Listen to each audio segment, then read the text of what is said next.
joined the National Guard right after my 17th birthday for the $90 a quarter and the clothes. And I was in a tank battalion in Lewisburg, Tennessee.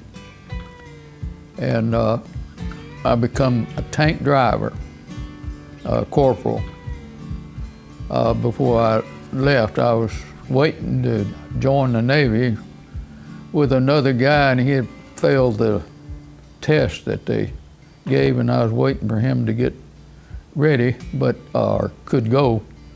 And during that time, they froze me in the National Guard because the Korean War started.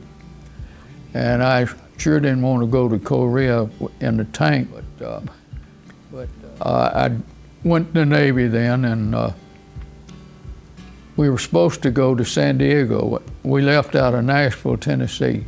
We got on the train in Nashville going to San Diego, and somebody changed our duties. Sometimes I think the good Lord might have done it, because we wound up in Milwaukee, Wisconsin the next morning. So we wound up being in the 6th Fleet Atlantic instead of the 7th Fleet in the Pacific. We didn't get any boot leave because the Korean War just started and they were outfitting destroyers. So I went to Newport, Rhode Island to get on board the USS U-Purvis DD-709, which is a ship about 250 feet long and 40 feet at midships, about 250 men during wartime on that ship. And I was on the deck force when I first got there, and we refueled at sea on going overseas the first time from an aircraft carrier.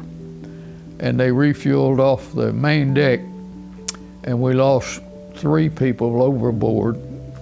They were throwing water over on us, and I caught to the lifelines, and lucky enough it didn't get me. From then on, they refueled off the '01 deck, so it'd be our. But I didn't stay.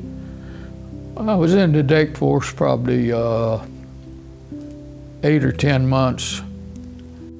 Our captain, which was a full commander, he was a real good man, and but he was bad to drink, and he got knocked in the head there, and they had a meeting in Le Havre, France, that they were supposed to be there at a certain time, and the executive officer was a white hat. He had come up from a great big guy. I don't think ever took a shower because I had to go in his office quite a bit. And he wanted to be there on time making points, I guess, and we went too fast, and that ship, when it'd go down and swell, it'd shake, come back up, and then it'd go back, and the officers' quarters were up front, and they leaked when they were leaking, and we lost lifeline off of it. And we had to go into dry docks to repair the ship. And I never did see that executive officer again. I guess he got, I don't know what happened to him, but I was glad he was gone. But they had formed that CB battalion here in Huntsville, and they had been trying to get me to come over there anyway.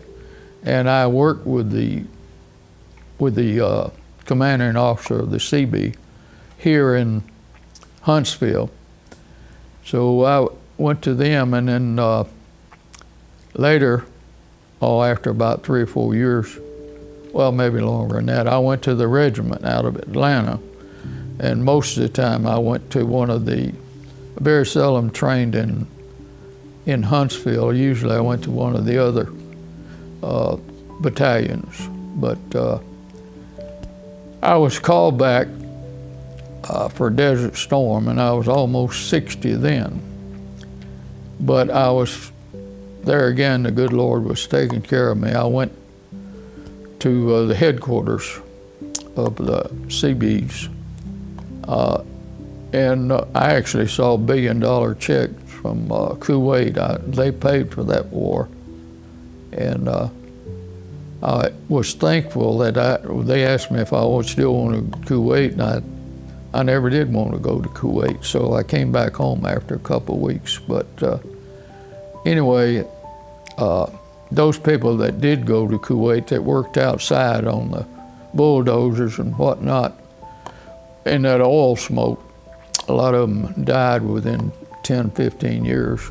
I don't know that there's any still living, but, and then I was discharged when I was 60.